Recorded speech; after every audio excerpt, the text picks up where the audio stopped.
Assalamualaikum warahmatullahi wabarakatuh. Izin bertanya, kapan waktu yang paling baik untuk bertaubat? Terima kasih. Bertaubat kepada Allah Subhanahu wa Ta'ala atas perbuatan dosa yang pernah kita lakukan, hendaknya dilakukan sesegera mungkin, secepat mungkin. Jangan sampai kita menunda taubat, karena manusia tidak pernah tahu kapan ajal menjemput dirinya. Jangan sampai ajal menjemput dirinya sedangkan ia belum bertaubat, belum memohon ampun kepada Allah Subhanahu wa Ta'ala atas perbuatan dosa yang pernah dia lakukan. Karena perbuatan dosa itu bagaikan sebuah penyakit yang harus segera diobati. Al-Imam Al-Qatadah radhiyallahu anhu, beliau berkata, "Innal Qur'ana yadullukum ala da'ikum wa dawaikum." Al-Quran itu menunjukkan kepada kalian atas penyakit-penyakit kalian sekaligus dengan obatnya. Fa amma da'ukum fadzunubukum. Adapun penyakit kalian adalah dosa-dosa kalian, dan obatnya adalah beristighfar, memohon ampun kepada Allah Subhanahu wa Ta'ala. Seseorang yang sakit, dia akan berusaha semaksimal mungkin, akan bergegas untuk mendapatkan kesembuhan. Dia akan pergi ke tabib, pergi ke dokter, mencari obat supaya apa? Penyakit yang sedang menimpa dirinya sembuh. Begitu juga hendaknya seseorang yang memiliki dosa, hendaknya dia berusaha semaksimal mungkin, secepat mungkin untuk mendapatkan obat yang bisa menghilangkan penyakitnya, yaitu dosanya. Obatnya dengan beristighfar, memohon ampun kepada Allah Subhanahu wa Ta'ala. Karena sebagaimana penyakit itu kalau dibiarkan akan memperburuk keadaannya, menjadikan keadaannya semakin parah. Begitu juga dengan perbuatan dosa. Kalau dibiarkan akan menjadikan dirinya semakin buruk, semakin buruk, semakin buruk. Kondisinya bisa membahayakan, bisa mencelakakan atau membinasakan dirinya. Sebagaimana dikatakan oleh Sayyidina Ali bin Abi Thalib, "Ala ajab liman yahlik wa ma'ahun najah." Sungguh menakjubkan seseorang yang binasa, namun sebetulnya dia memiliki sesuatu yang bisa menangkal kebinasaan atau bisa menyelamatkan dirinya daripada kebinasaan. Ketika beliau ditanya, "Wa ma hiya?" Apa itu wahai Sayyidina Ali bin Abi Thalib? Maka beliau menjawab, al-istighfar, memohon ampun kepada Allah Subhanahu wa Ta'ala.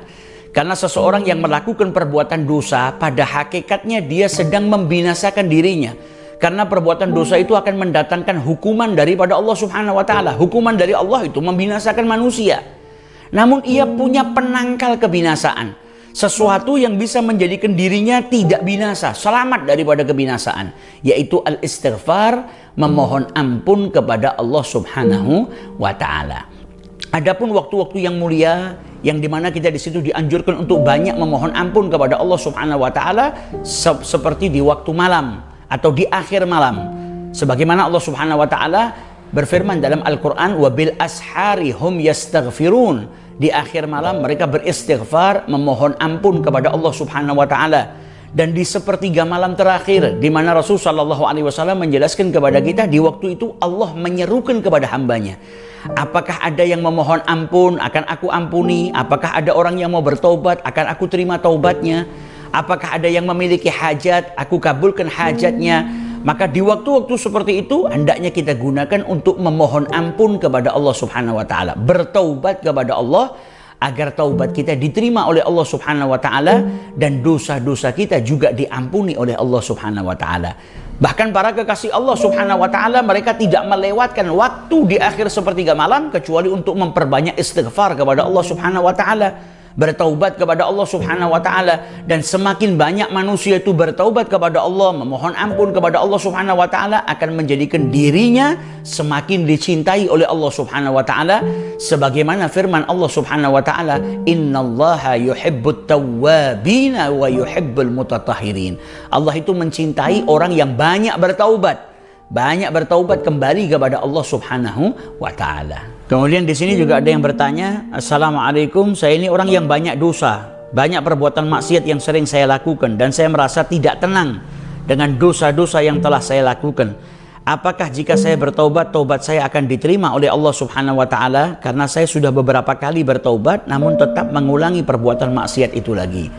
Kita itu nggak diperintahkan oleh Allah Subhanahu wa Ta'ala untuk bertaubat, kecuali Allah Subhanahu wa Ta'ala hendak menerima taubat kita dan mengampuni dosa-dosa kita. Sebagaimana Allah Subhanahu wa Ta'ala firmankan dalam Al-Quran, "Ya ayyuhalladzina amanu tubu ilallahi taubatan nasuha." Hai orang-orang yang beriman, bertaubatlah kalian kepada Allah dengan taubatan nasuha. meninggalkan perbuatan maksiat yang dilakukan, menyesali perbuatan maksiat yang telah dia lakukan, dan memiliki tekad yang kuat untuk tidak kembali melakukannya. Itu yang disebut dengan taubatan nasuha. Kalau seseorang sudah bertaubat kepada Allah dengan taubatan nasuha, maka insya Allah taubatnya diterima oleh Allah dan dosa-dosanya diampuni oleh Allah Subhanahu wa Ta'ala. Dan dalam ayat yang lain Allah berfirman apa? La taqnatu min rahmatillah.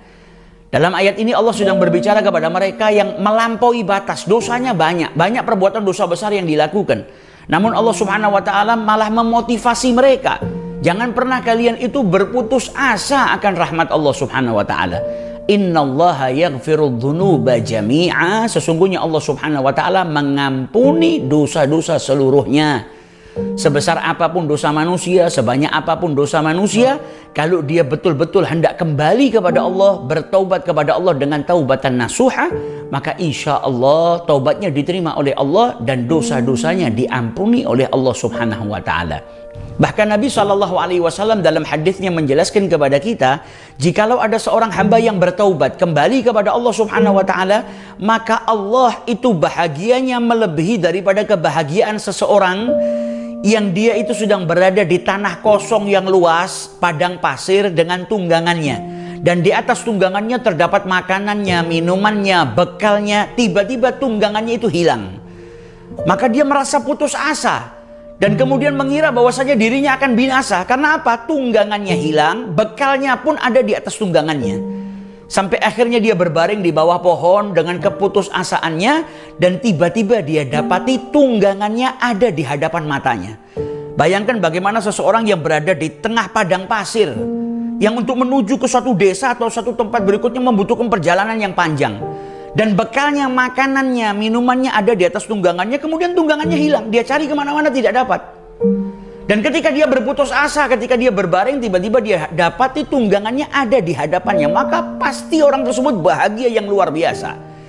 Sampai diriwayatkan dalam haditsnya Rasulullah SAW, saking bahagianya orang tersebut sampai dia salah mengucap dalam doanya, Allahumma anta abdi wa ana rabbuk. Ya Allah, engkau adalah hambaku dan aku adalah Tuhanmu. Akhta'a li syiddatil farah. Dia salah mengucap karena apa? Saking bahagianya. Yang harusnya mengatakan, ya Allah, engkau adalah Tuhanku dan aku adalah hambamu. Maka dia salah mengucap, ya Allah, engkau adalah hambaku dan aku adalah Tuhanmu. Salah mengucap karena apa? Saking bahagianya. Dan Nabi SAW menjelaskan bahwasanya Allah Subhanahu wa Ta'ala ketika ada hambanya yang bertobat, lebih bahagia daripada bahagianya seseorang yang kehilangan tunggangannya tadi kemudian menemukan tunggangannya. Lihat bagaimana rahmatnya Allah Subhanahu wa Ta'ala kepada hambanya. Yang mengilhami hamba tersebut untuk bertaubat adalah Allah.